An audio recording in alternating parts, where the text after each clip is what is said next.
Hey everybody, happy Thursday, and welcome to episode 2 of Golf News RI, the podcast again, our kind of golf news podcast rebranding of sorts. I'm Joe Calabro. Thanks for tuning in. Hope everyone's having a great week and a great day for what that's worth.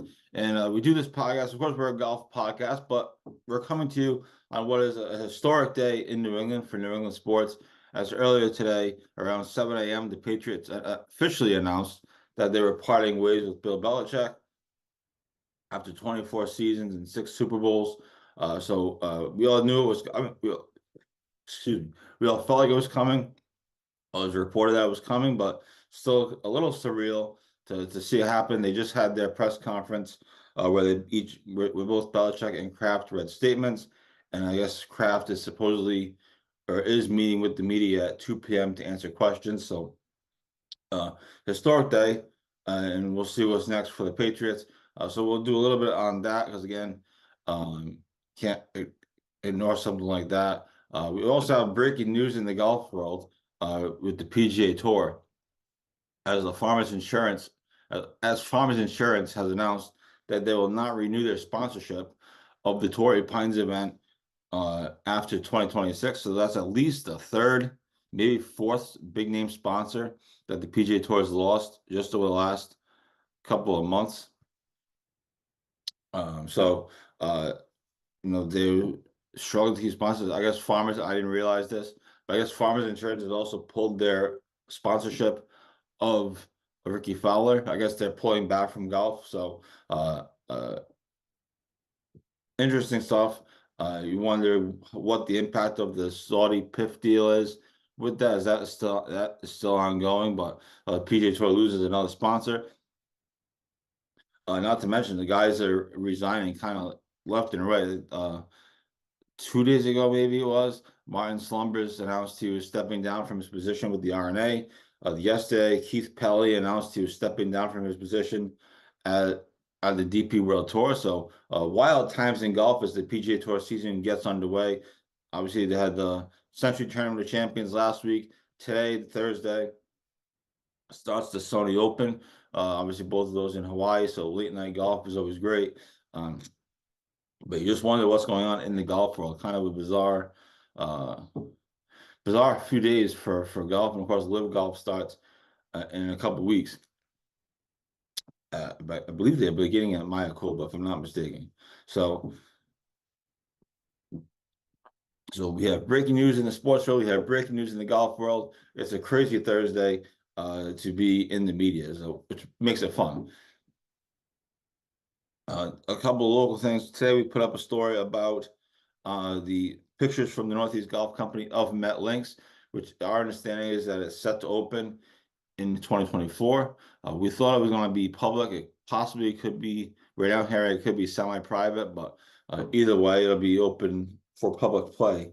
So that is our understanding. Of course, I mean, from the 3 pictures that they posted, one of which is the second hole. I honestly can't tell you. I'm not sure what the hole is.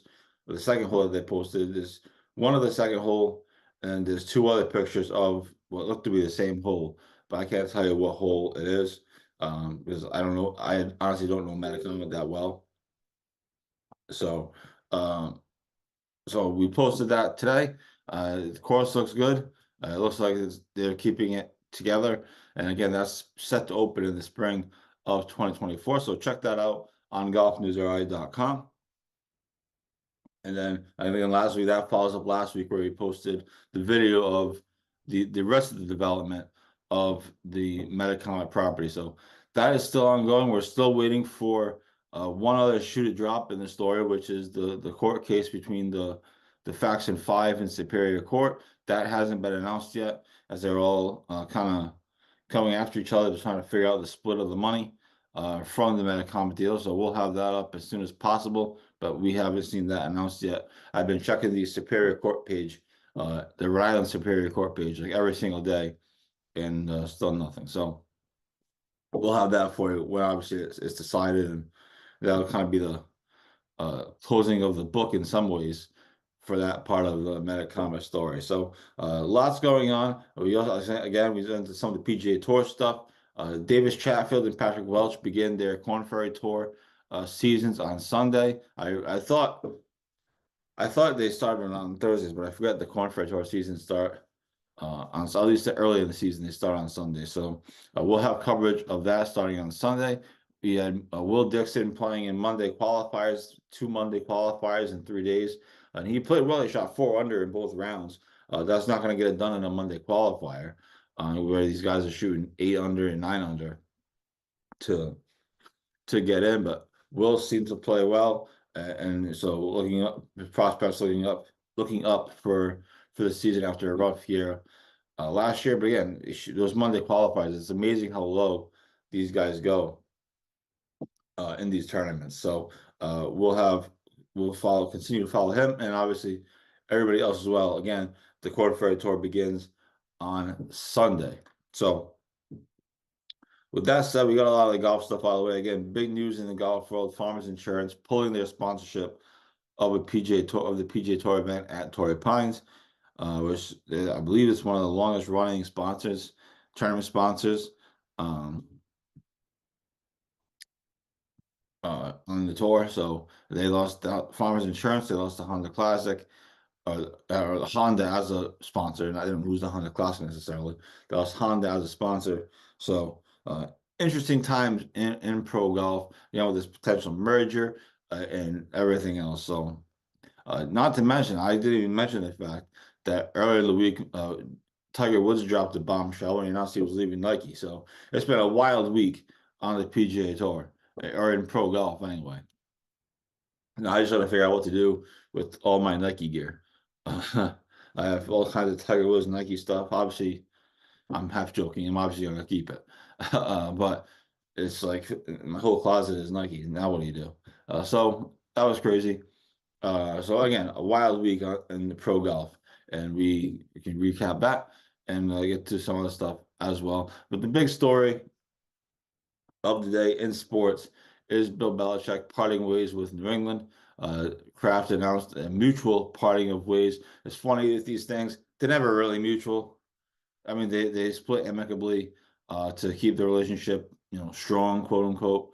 But it's never really mutual. We know that wasn't mutual because Belichick said he wants to keep coaching. He wants to stay. He said so on his press conference on Monday. He said he's still under contract, all this other stuff, and talked about what he's doing to try to fix the roster. So clearly he was planning to stay. He wanted to stay, but Kraft felt like it was time to move on. So instead of, the headlines being Kraft fires Belichick, they mutual part ways. You see this all the time.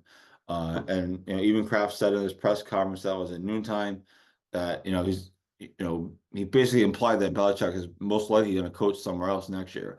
Now there's plenty of options on the table. So that was it'd be interesting to see who picks him up. There's obviously plenty of jobs open now in the NFL. There will be more jobs open probably after this weekend, I'm assuming. If teams make changes, if they didn't go far enough in the playoffs or whatever it might be. So a historic day in New England. The dynasty officially is over, with Belichick leaving. And in my limited interactions, really not even interactions, but just being in his press conferences over the years, it was always a cool thing. Even though he said nothing and he spat and grunted and into the microphone, but it was always a cool thing. So certainly that part of it is gone. But historic day in New England with Belichick and the Patriots mutually agreeing. Again, it was the language to part ways, but we knew it was coming. You knew. I mean, they try to save face with these things, and that's kind of what it came down to. Is just instead of firing Bill Belichick, we mutually agreed to part ways. Now, I'm not sure if that means that I haven't read much of the details, but does that mean does that mean Belichick gets the rest of his contract?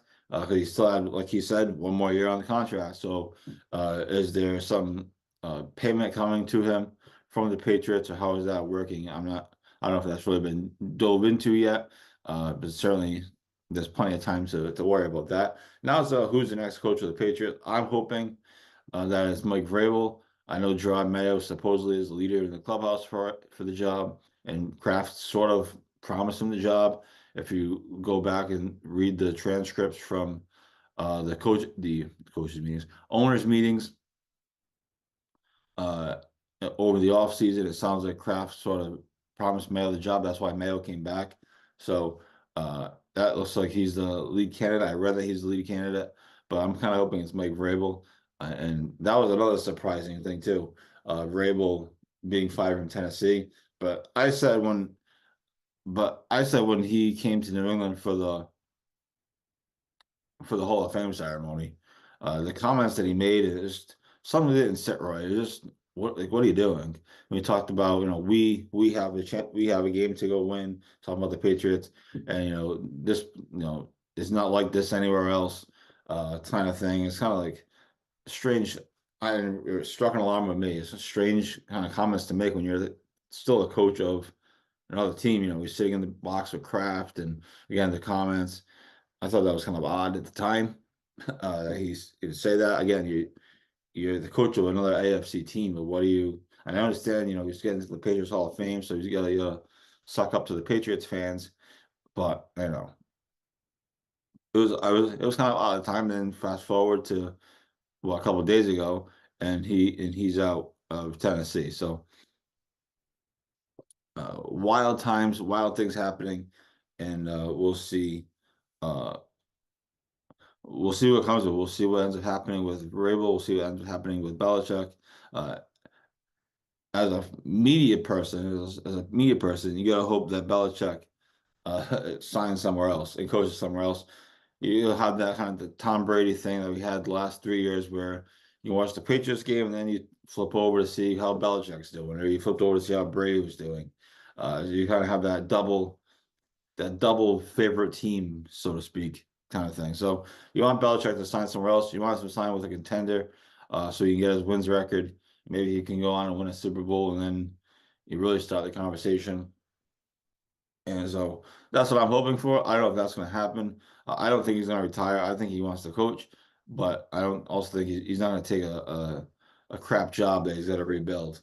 He's got to go to a winner now. So that'll be interesting. But historic day in New England. What are you guys' thoughts on Dynasty, on Belichick? You leave them in the comments below, and we'll reply to those. So yeah, interesting stuff. Other things that we have coming up. Again, Davis Chatfield and Patrick Welch start season 2 on the Korn Ferry Tour on Sunday down in the Bahamas. And so we'll be following them. Hopefully they have a great season. I wish them both luck. They should have a chance again to try to get the PGA Tour card. If they finish in the top 30 at the end of the year, obviously that's a long way to go. We understand that. But they should have a chance. They should play well. Maybe they get a win and go from there. So season is starting slowly. It's that snowstorm yesterday, the other day, not yesterday, but on Saturday into Sunday. Um,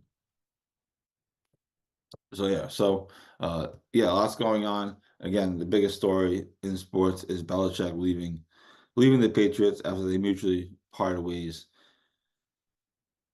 Uh, is certainly dominating the headlines. I guess Robert Kraft is about to take the podium now down at Gillette Stadium to answer questions. I did think it was weird when they first announced that they were doing a joint press conference, and there were going to be no questions or no follow-up questions. But then when they announced that Kraft was going to do the thing at 2 p.m., it kind of made sense. You want to put, Belichick doesn't want to have to answer more questions if you don't have to. He's obviously leaving. So, I mean, there'll be plenty of time to answer those questions. I'm sure with his new team in their next press conference, I'm sure, or in his opening press conference of his new team, I'm sure some of those questions will be asked. But perhaps today was not the day. So I give the Patriots a pass on that one. At first, I thought, it was kind of cowardly to do that way. But then it does make sense why put Belichick in that awkward situation where they're asking Robert Kraft questions about what went wrong, and all these other things, and Belichick is just sitting there. So it makes sense to why they did it that way. And we'll see what RKK has to say at 2 p.m. I'm sure every station in New England is there. I know most stations in New England are there. All the radio stations are picking it up and everything else. So that'll be something to watch for and see what Kraft has to say about the future and how to move forward. It was an awesome run, awesome dynasty run. We'll never see anything like it again, for sure. But the last 4 years were kind of a disaster, and the team is not moving in the right direction. They're not really even close to the right direction, and it was time. I think it was time for a change. So I'm looking forward to seeing what's next for Belichick, and see if he can win and see if he can sort of fix the narrative, if you will, of he can't win without Brady, which is kind of the story at the moment. And see if he can now. Of course, if he goes to like an elite quarterback, then he gets his wins, but it doesn't really change. I mean, every coach needs an elite quarterback, but so we'll see what happens. But that is what is going on in the sports world, and that's why we're covering it. This is obviously a golf podcast, but there are certainly things that transcend sports, and that's kind of one of them. It's the biggest story of the day, probably the biggest sports story in New England here in a while. So, and now the Patriots have to hire a new coach, which they haven't done since 2000. And even then, I think Kraft pretty much had Belichick, in mind. I think they wasn't really doing a full search. Now they have to do a full search. They have to follow the Rooney rules or whatever. And so it'll be interesting to see what happens. I'm hoping for Vrabel, but it sounds like Mayo is the lead candidate. And we need an offensive guy. That's the key. I need an offensive guy. I need someone to fix the offense. Defense was okay this year. The offense was a disaster. So you really need a good offensive coordinator, whether that's Bill O'Brien or Josh McDaniels. Josh McDaniels has been around a lot lately for some reason. He was at the press conference today, according to reports. So we'll see. It'd be a fascinating offseason, as they've said on sports talk radio everywhere. The Patriots have a lot of work to do, and they can't waste too much time. So a historic day in New England, somewhat of a sad day in New England for sure, with the dynasty officially coming to an end and the Patriots parting ways with Bill Belichick, and also in golf, a crazy world, a crazy time, a crazy week in golf with Tiger leaving Nike and these guys on the European or the RNA and the DP World Tour stepping down, and PGA Tour losing sponsorships. Tiger Woods went on the Foreplay podcast, so congrats to them, the Foreplay guys, on getting Tiger. It was a pretty fun watch. And then Phil Mickelson is on the Pat McAfee show, so which was great too. So wild times in golf and a wild day in New England sports as Robert Kraft is about to take the podium at this time of this taping. So with that said, thanks to everyone for tuning in. We do have some projects coming up. We will be doing our first annual GolfNewsRI State of the Game survey. So stay tuned for that. We also have other projects upcoming as well to get through sort of the winter months, which hopefully will go by fast, and everything else. So thanks everybody for tuning in. I'm Joe Calabro. Hope you all enjoy the rest of your weekend. Enjoy the NFL playoff games, and we will talk to you next time on GolfNewsRI, the podcast. Bye.